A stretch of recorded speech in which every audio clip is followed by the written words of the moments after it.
to the Titan Observatory. Today we will be looking at one of the strangest Titans that you have ever seen. Okay, let's just go somewhere else that's safe. Oh, and don't forget to subscribe. Before we get into some disturbing facts about Amulek, let us tell you about a way you can also fight another disturbing monster. This right here is Raid Shadow Legends' new boss, known as the Hydra. With many heads, each with its own way to turn you into past tense, scaring you, eating you, rotting you, poisoning, you name it, it can kill. The good thing for you is Raid now has a roster of 600 champions to choose from, so you can beat this thing and collect massive rewards. Oh, so this game also has a place called a Guardian Ring, where instead of grinding to level up your players, you literally just plop them in there and they will level up passively without you putting in any work. Not like the other games where you spend hours trying to level up your character. This month, Raid will release even more champions, along with a brand new Faction Wars crypt for one of my favorite factions, the Shadowkin. So if you're ready to raid, join now by clicking the link in the description or scanning this QR code. New players will get free resources and a free mystery champion, so you can have a head start in your game. It could be anyone, but trust me, it's going to be awesome. Oh, and if you're fast, you can join our clan. Click the link in the description now and we'll see you in the game. Thanks to Raid for sponsoring this video, and now, let's get back to Amulek. This video is divided into 3 parts: Amulek's origins, its story in the Monsterverse, and its special powers and anatomy. Let's begin with the origins and history of this creature. And by the way, this section will get pretty disturbing, so skip ahead if you can't handle this. The legend of Amulek originates from Kalapuya folklore. These were an indigenous tribe in what is now the state of Oregon. The myth states that Amulek was located near a lake near the Forked Mountain, about 15 miles west of Forest Grove. Here is where the horrendous dragon-like creature was spotted. This monster was described as a quadruped creature with long, upward-facing horns on its skull. Its body was covered in fur except its legs, so this thing looked pretty horrifying. What's even more scary was what this creature enjoyed doing: drowning others. Here's the messed up part of this monster.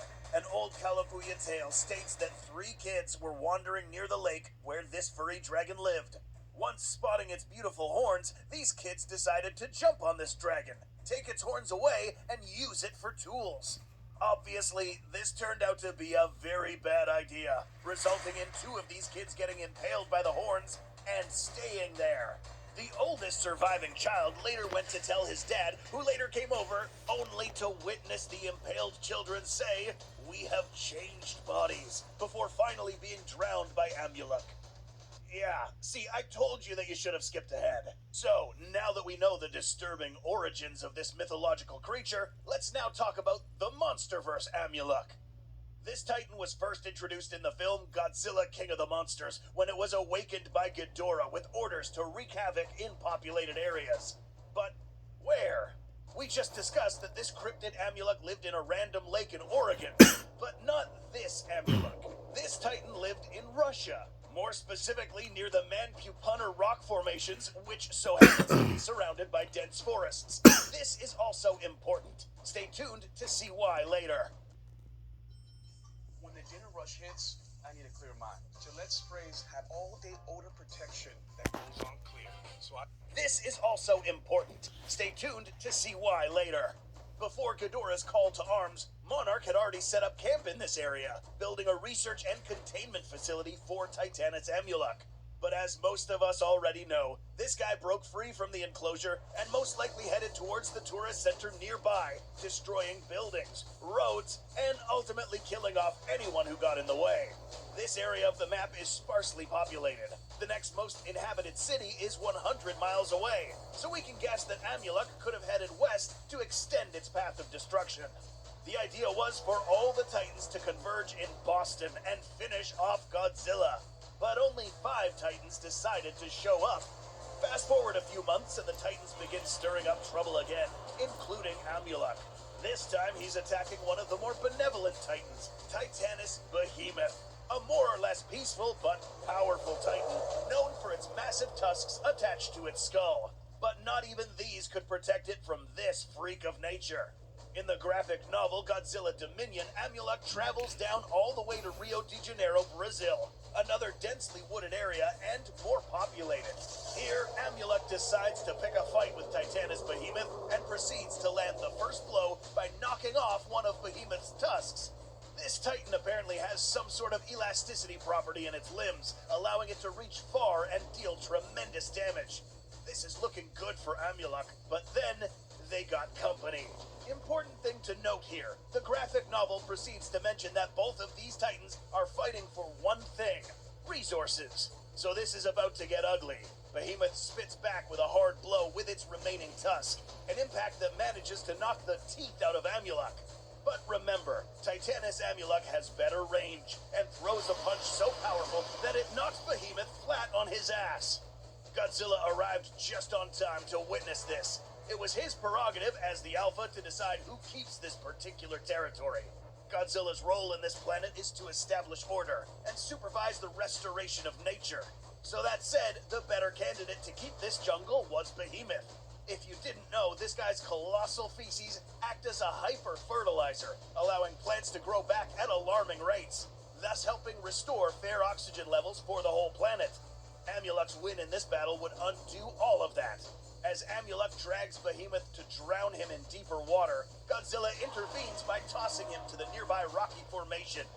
This angers Amulek, but he's now facing a much more powerful Titan, so he proceeds to bow in front of Godzilla as an act of submission. Being saved by Godzilla, Behemoth re-enters his now abandoned Monarch enclosure that was built on top of him a few years back. Amulek, on the other hand, now has to find another place to call home. So why didn't Amulek put up a fight against Godzilla? What about him prevented him from taking this enormous risk? To find out, let's enter the Titan analysis platform. Titanus Amulek is one of those Titans that you look at and have no idea how to classify it. That's because there is no other creature in the natural world that is composed in the same way. By closely observing the textures and corporal composition of this monster, we see that it resembles rooty or wooden textures sourced from aberrated vegetation, meaning that this animal is most likely about 90% made of, you guessed it, trees, roots, moss, vines, and anything that could be sourced from the surrounding flora. In this section, we will be quoting a few comments from artist Drew Edward Johnson, the illustrator of this kaiju. Perhaps the most important takeaway from this Titan is the fact that this monster, believe it or not, is actually composed of a head, spinal cord, and extended nerve connections. But what's even more interesting is how this Titan functions. Its head houses an extremely powerful brain with a capability known as telekinesis. This is a currently fictional ability to manipulate a physical space using non-physical contact, similar to what you see in Star Wars or other crazy movies. Admittedly, this ability is a little too ungrounded on the MonsterVerse's more realistic take on this universe, but the concept is simple. Using this extremely powerful brain, Amulek would be able to control the surrounding vegetation, lifting it up and literally sculpting its own body to this shape. 2 forelimbs and 4 legs, resulting in a highly maneuverable, flexible, and seemingly elastic kaiju. This image gives the illusion that Amulek's arms were elastic, but it was mentioned that this was in fact Amulek's ability to telepathically move the elements, creating his arm via telekinesis, meaning that the movement and speed of its arms weren't powered by muscles, but with its mind. How does this work? This is about to get really technical, but bear with us. This quote-unquote force that allows Amulek to move things telepathically can be explained by understanding particles known as gravitons. These haven't been proven to exist yet, but in essence, these are the literal components that make up a gravitational force. Let us explain. Visible light, radio waves, and other forms of radiation are made up of subatomic particles known as photons. Similarly, in this theory, gravity is composed of gravitons. In this case, Amulek's brain has the capability to manipulate these subatomic particles, allowing it to move objects. This, however, does have limitations, since it's mentioned that Amulek can move only plant matter, not non-organic objects such as metal or concrete. Now that we understand Amulek's body can only be made of densely packed vegetation, we now have the answer to 2 things. Number 1. As mentioned in the book, the reason Amulek and Behemoth fought over this territory was because of resources. Behemoth, being an animal that resembled a vegetarian creature, most likely fed on, you guessed it, vegetation. Amulek, on the other hand, needed this same vegetation to source its body's composition. If you didn't know, the Amazon rainforest is the largest rainforest in the world, containing millions of life forms including lush vegetation, trees, vines, and precisely the type of stuff that Amulek would use to assemble its body together. Remember, this guy originally came from a place already surrounded by trees, but this place was even better, providing a huge variety of flora to further strengthen its corporal build.